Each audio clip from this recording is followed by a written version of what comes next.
오늘 만석은 어머니를 산속에 버렸다.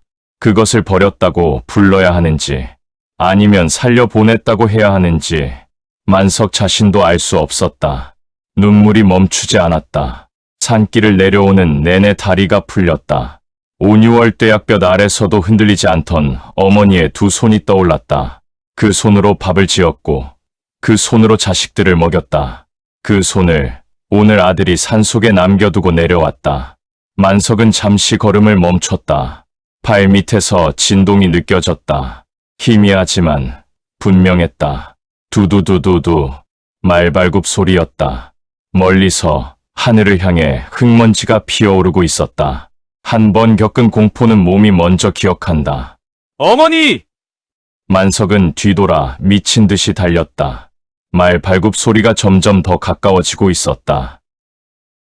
만석 그는 왜 어머니를 산속에 버려두었는가?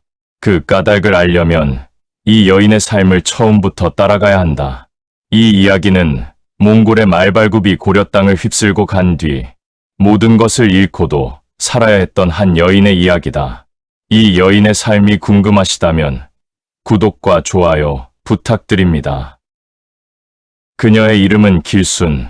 어머니가 냇가에서 빨래를 마치고 돌아오다 길에서 나왔다 하여 붙여진 이름이다. 딸만 여럿인 집안에서 길순은 늘 군식구에 가까운 존재였다.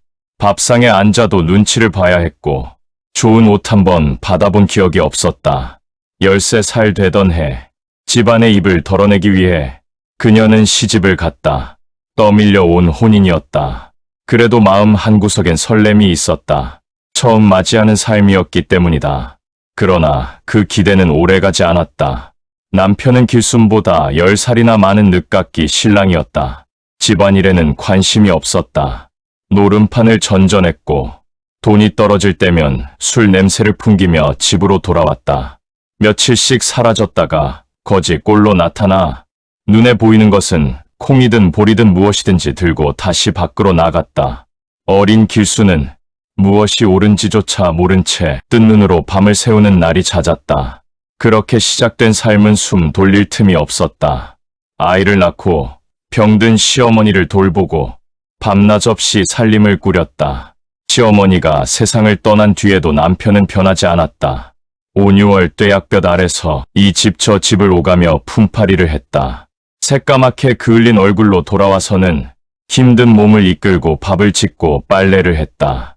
방 안에서 끙끙 앓는 소리가 들려와도 날이 밝으면 아무 일 없었다는 듯 일어났다.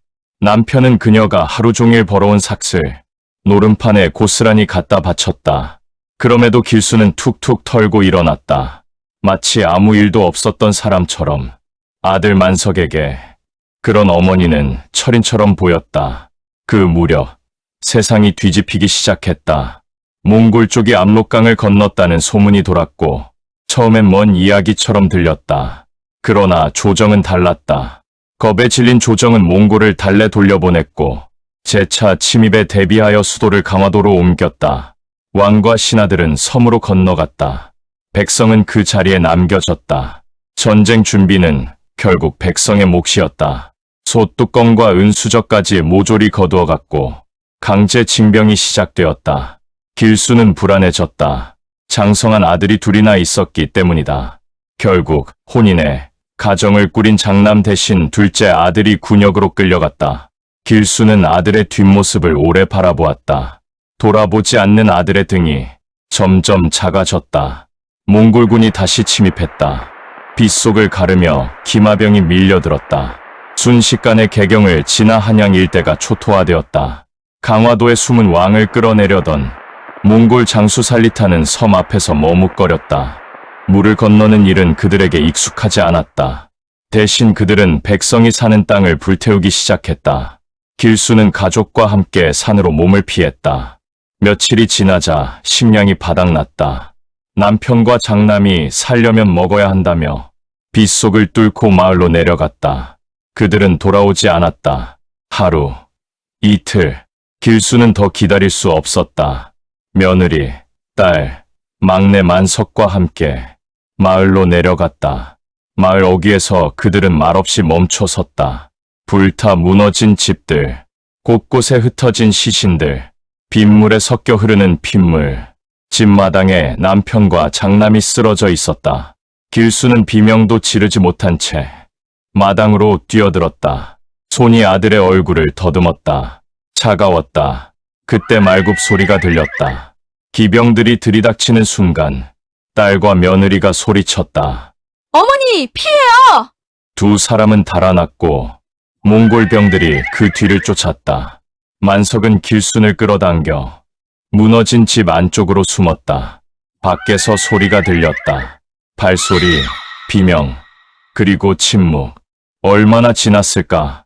말굽 소리가 멀어졌고 밤이 되어서야 두 사람은 밖으로 나올 수 있었다. 며느리는 끝내 돌아오지 않았고 딸은 마을 뒤편 숲을 속에서 발견되었다.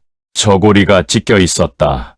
진흙 속에 웅크린 채 눈을 뜨고 있었지만 아무것도 보지 못하는 눈이었다.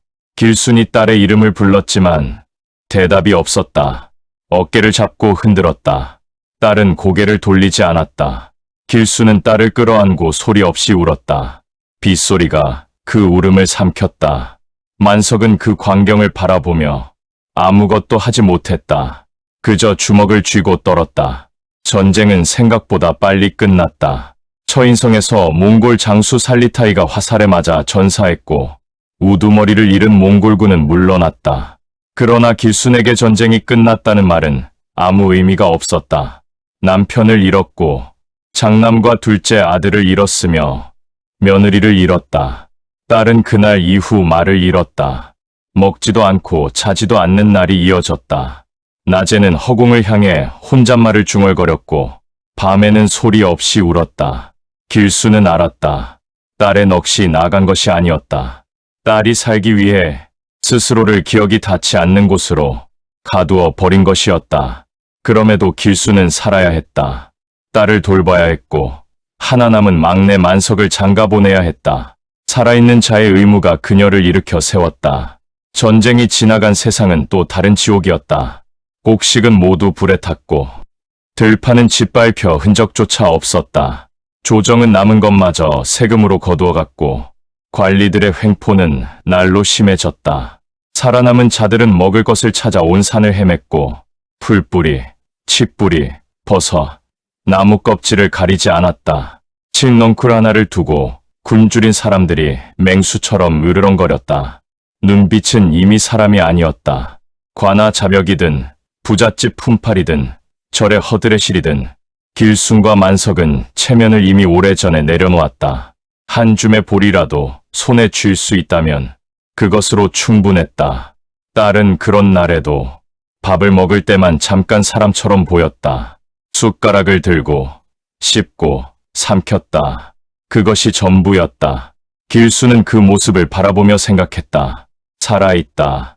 지금은 그것으로 충분하다. 세월이 흘렀고 만석은 앳된 티를 벗었다. 딸은 여전히 어딘가 먼 곳을 바라보고 있었다. 그리고 어느 순간 어머니의 모습이 낯설었다. 밥을 먹고 돌아서면 다시 밥을 찾았다. 만석을 보며 아버지라 불렀고 딸을 보며 어머니라 불렀다. 그 순간 만석의 가슴이 덜컥 내려앉았다. 너무 많은 것을 잃었다. 이제 어머니마저 잃어가고 있었다. 만석은 결심했다. 이야기는 2편으로 이어집니다. 궁금하시다면 구독과 좋아요로 함께해 주세요.